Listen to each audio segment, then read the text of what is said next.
the next book I want to show to you. This is Much Ado About Nothing. I hope I'm not butchering the name. By William Shakespeare. I bought this when I visited the Shakespeare Globe in, I think it was May, with my cousin and my parents. And I bought this because Sanetia, you already know about her, she recommended, she had several copies of this book. I always liked, as she does, the 90, I believe it was, film about this play, that it was an adaptation of this play with Kenneth Branagh as the main character. But I never read any Shakespeare plays before. This is a comedy about a group of people that live in the Italian town of Messina and the intrigues, the romantic intrigues that happen there. The next book I want to show you is this one, The Wicked and the Divine, published by Imagine Comics and written and organized by different authors. According to the website, look how good is the cover. Look how gorgeous it is. This was written by Kieran Gillen with the artist work of Jamie McKelvey. Matthew Wilson was the colorist and Clayton Coles was the letterer. So why I decided to buy this? This year, as I discovered BookTube, I discovered different kind of works, different kind of stories that didn't necessarily went into a novel. I already talked about the autobiographical. I already talked about non-fiction novels, but now we are going to the graphic novels, comics. I've never been in a really comic reader. My father loves comics. He has the Avengers collection and the Fantastic Four collections. But myself, I've never been a comic reader before. I know this is a graphic novel, so it's slightly different. But I discovered this thanks to Sanetia. Hi Sanetia, and I just love it. I love the idea. I love the color. It's better if I show you actually. I don't want to do spoilers. So let's see if I can show it to you like the beginning. Check.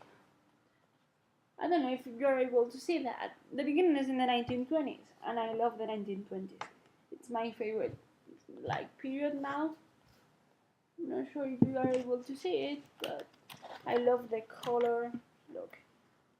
Now, this is like in the present world. I love the style. I love how colorful and, I don't know, very dynamic, in my opinion. What is The Wicked and the Divine?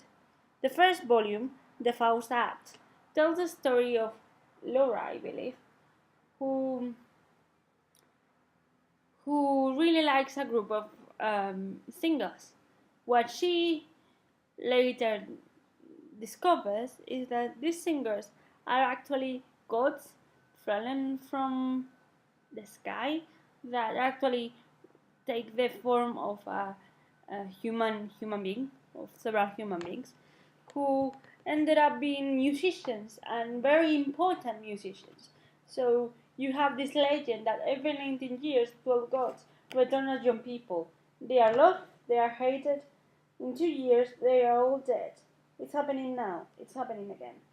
So here you have a story that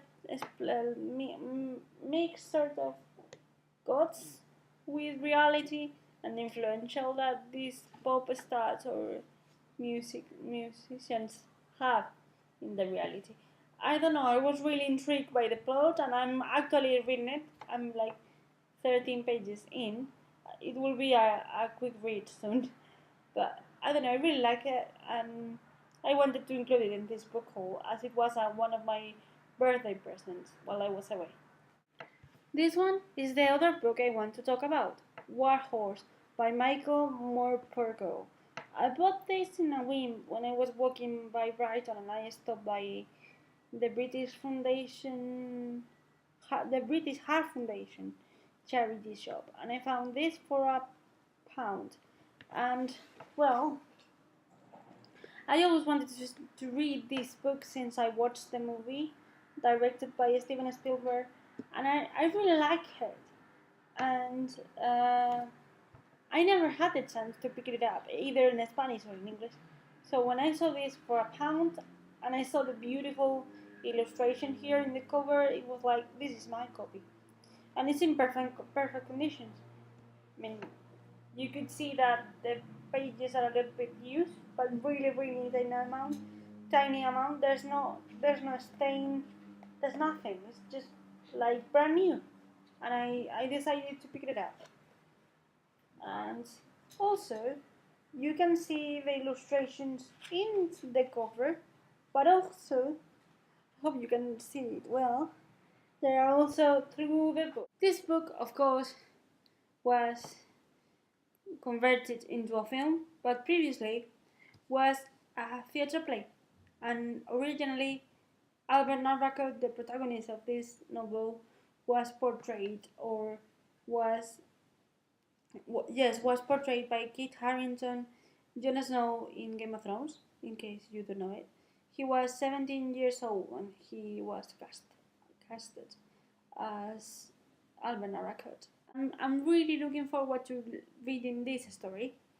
However, I have other novels, and I'm reading a really big novel at the moment, so I don't think it's in the near future, or maybe I'm wrong.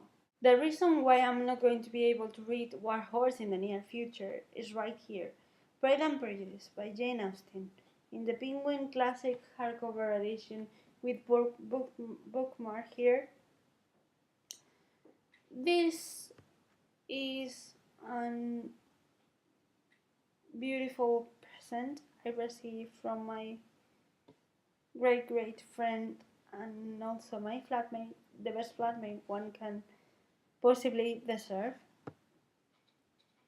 I always talk about Jane Austen and Jane Austen books, and I love it. I love the courtesy and the manner.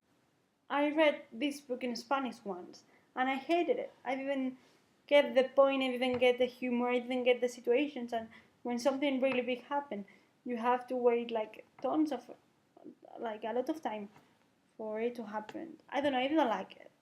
And I don't know how to put the book so you see my face on the book. Notes at the ending that tell you more things about the vocabulary that you see here. The meaning of every word that maybe is weird to us now. So it's taking me a long time, but I'm really enjoying it. To the rest of the viewers, please allow me to say that I'm really sorry for all the messy takes that you saw.